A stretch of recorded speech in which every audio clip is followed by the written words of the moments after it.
Olá, aventureiros! Eu sou o Leonardo Kitsune, mais uma VideoQuest Review, Shingeki no Kyojin 13 e vambora! Muito bem, mais um episódio de Shingeki no Kyojin, mais um bom episódio de Shingeki no Kyojin, o último antes do suposto recap. Pelo jeito vai acontecer mesmo, vai ter o episódio 14 e vai ser absolutamente inútil. Muita gente falando que é enrolação. Quanto a esse negócio de enrolação, eu devo dizer uma coisa. Dá pra ver que tem uns cortes de orçamento aí, sim. Esse episódio é cheio de momento de slowdown, sabe? Como se tivesse o jogo de videogame falhando no tempo de Super Nintendo. Tem coisa demais na tela e a animação dá sabe? Ela começa a dar uma tremidinha, uma travadinha. Parece que eles fizeram a animação, mas eles esticaram e deixaram um pouco mais lento do que deveria ser para ocupar um pouco mais de tempo. Então tem uns cortes aí, tem muita cena de estática, que eles só colocam uma imagem assim. Tem muita cena estática. Shingeki no Kyojin sempre teve isso desde o primeiro episódio. Sempre teve esse corte de orçamento aí. Esse episódio 13 abusou um pouco. Eu acho que o episódio 14 ter uma recapitulação é corte de orçamento e pra controlar o ritmo da coisa pra não chegar no mangá.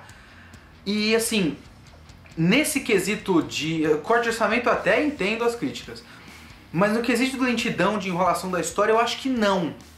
Eu acho que o anime do Shingeki no Kyojin tem muitos pontos positivos em relação ao mangá. Eu acho que chegou nesse ponto agora da história, chegou melhor do que o mangá. O mangá as coisas vão meio de sopetão, sabe? Tudo que acontece até antes do Eren virar titã, no mangá é muito corrido. No anime tem um suspense, tem uma expectativa, tem um desenvolvimento. Eu gosto, por exemplo, do fato deles terem colocado o treinamento no meio, no começo, aliás, né? Entre a invasão e a primeira missão deles, coloca o treinamento, então a gente sente o esforço. Isso no mangá é colocado mais pra frente. Então eles dão essa compensada. Eu gosto muito mais do ritmo do anime. E tem coisas que no vídeo passado eu falei de algumas coisas que eu acho que o anime preparou melhor que o mangá, como por exemplo o próprio Pixis, outro personagem que aparece nesse episódio nesse episódio 13, e que eu acho que é melhor preparado pelo anime, é o próprio Rivail, que não dá pra ver a pronúncia pelo japonês, porque eles falam errado.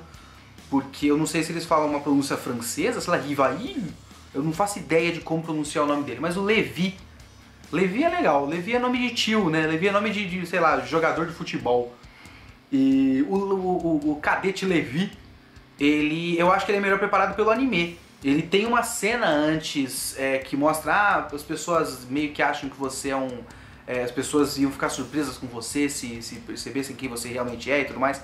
Ele é mostrado um pouquinho melhor no anime, se eu não me engano, de repente eu tô maluco. Esse episódio, ele tem um corte interessante, ele tem uma coisa muito boa.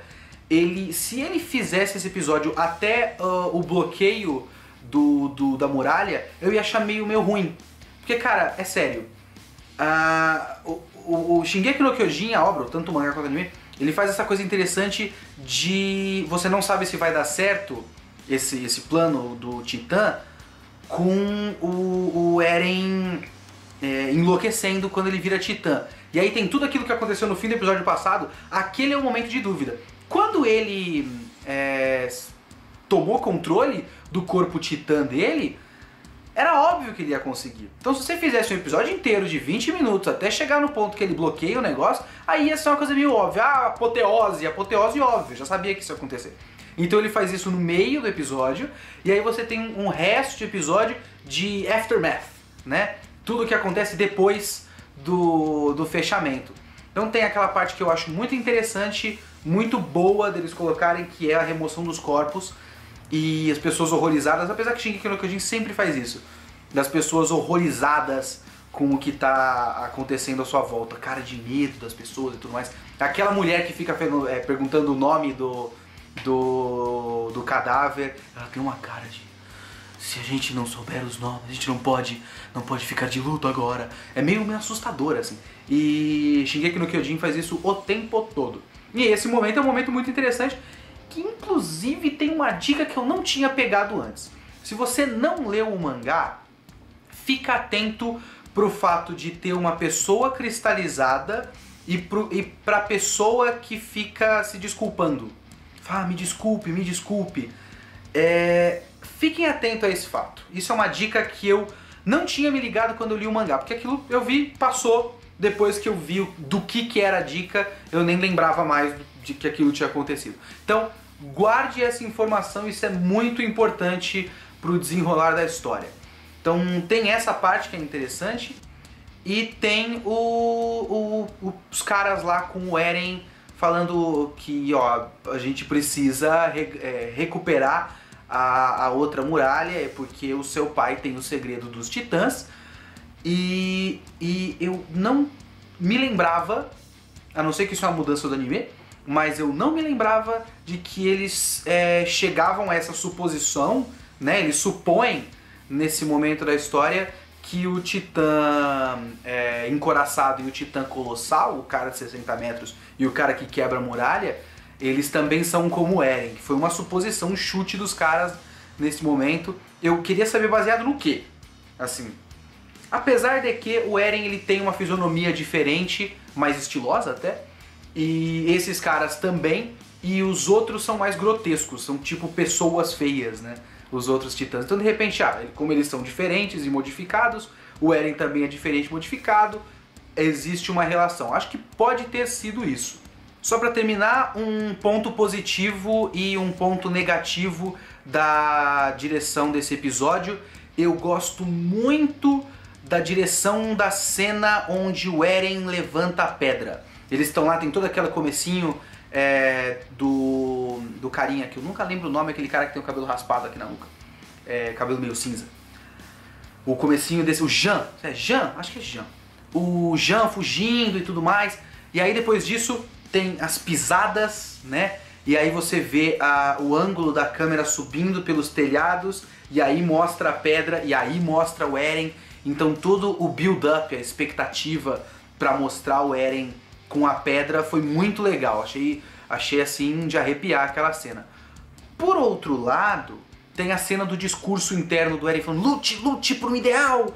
E ao mesmo tempo que ele fala todo aquele discurso clichêzão de lute por um ideal, que já tinha sido feito muito mais eficientemente no outro episódio, quando ele lembra da motivação dele, com o Armin batendo na nuca dele. E aliás, se você acha que o nome do cara é Arumin, vá se foder, né? Porque os nomes não são japoneses, porra.